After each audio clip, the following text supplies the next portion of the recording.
اوزیاګانې را روان دي، غټ اختر دی، اوزیاګانې به خلک کوي.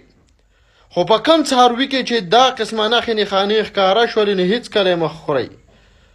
دا سپینې دانې تاسو ته چې کومې ښکاري نو دې نه بیا ډایرکټ خلکو ته ټي بي ورتېږي.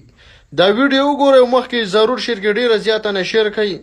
ستاسو یو شیر په وجه باندې به بل مسلمان او د پوره د کورنۍ خلکو ژوند به بد شي او دغه شان د عذاب نه به بچ شي. په کم څاروي کې چې دغه شان دا سپین ټاکي نو دا ټوله جوخته بیمارۍ نه دي.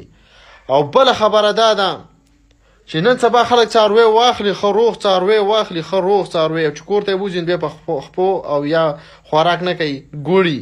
نو دا نن سبا علت ډېر زیات ګډ دی.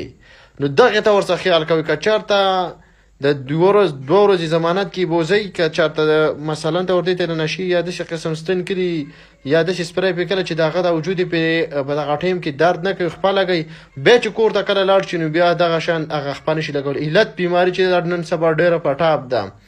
یو د دغې نه ځان وساتئ یاسې نه چې کور نور څاروي پرې غرق او تباه کوي.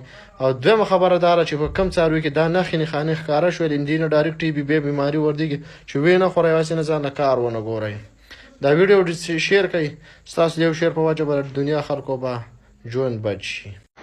هلکه دې ځوان ته پکې وګورئ که نه، هلکه ډېر ریشنل ګډې راوستې دی ښه. خو خیال کوئ چې نه چې داسې ګډان د باندې څوک خرڅ کړي او بیا ترې زیان نه شي کولی. پته نه لګي شیز خو ګډ ګډ ښکاري چې نور دی چې شي. تاسو ته څه ښکاري هلکه؟ په کمنټ کې ولیکئ چې دی چې شي وګورئ ورته. او دویمه دا راسې نه چې څوک څاروي خرڅوي نقلي روپۍ څوک در نه کړي. خیال کوئ ګورئ.